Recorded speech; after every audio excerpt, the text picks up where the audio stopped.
2/11/2025 అత్యంత ప్రాశస్తము ఐశ్వర్యానికి సంబంధించింది. దీన్ని స్వర్ణాబ్ది ద్వాదశి అంటారు. స్వర్ణాన్ని ఇచ్చేది సూర్యుడు, రాజు అంటారు. సూర్యుడు ఇచ్చే స్వర్ణాన్ని ఇవ్వడానికి విష్ణుమూర్తి యొక్క అనుగ్రహం ఈ రోజున ఉంటుంది. అత్యంత ఫలవంతమైనది, అదృష్టరత్నధారణకి అద్భుతమైనది.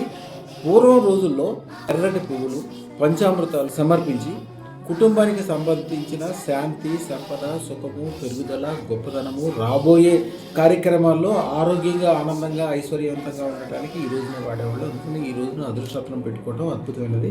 ఏ శ్రమ పడకుండానే విపరీతమైన అదృష్టము, పెరుగుదల, గొప్పతనం కలగటానికి ఈ రోజుని చాలా గొప్ప రోజుగా చెప్తారు. విష్ణు అంటేనే సంపదలకు మూలం విష్ణుమూర్తి. అలాగే టెక్నిక్, తెలివితేటలతో ఆయన ఏ పని చేసినా కూడా పాల సముద్రం మీద హాయిగా పడుకుంటాడు. ఆయన మైండ్లో ఉన్న ఆలోచనతో ప్రపంచం మొత్తం నడుస్తుంది. ప్రపంచాన్ని మొత్తం నడిపేది ఆయన.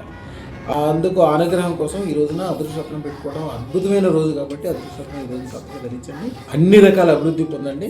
పంచామృతాలు, అన్నప్రసాదము విష్ణువు ఎదురుగుండా పెట్టి సర్వస్వర్ణం తక్షణం దేహి ప్రేచ స్వాహ శ్రీం శ్రీం శ్రీం అనుకోవాలి.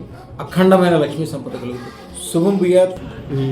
లాస్ట్ 2 వీక్స్ నుంచి ఒకటి ప్రాబ్లం ఉందండి మన బిజినెస్ రిలేటెడ్గా. ఢిల్లీలో ఉన్న ఒక ఆయన కొంచెం అంతా ఇబ్బంది పెడుతున్నారు పేమెంట్ గురించి.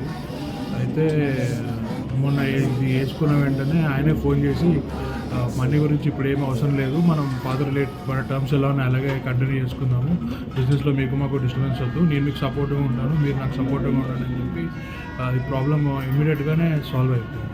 వేరే పెద్ద ప్రాజెక్ట్స్ అనుకుని ఉన్నాయండి. ఫ్యూచర్ది సక్సెస్ ఎన్ని కోట్లు వస్తాయి స్వామి?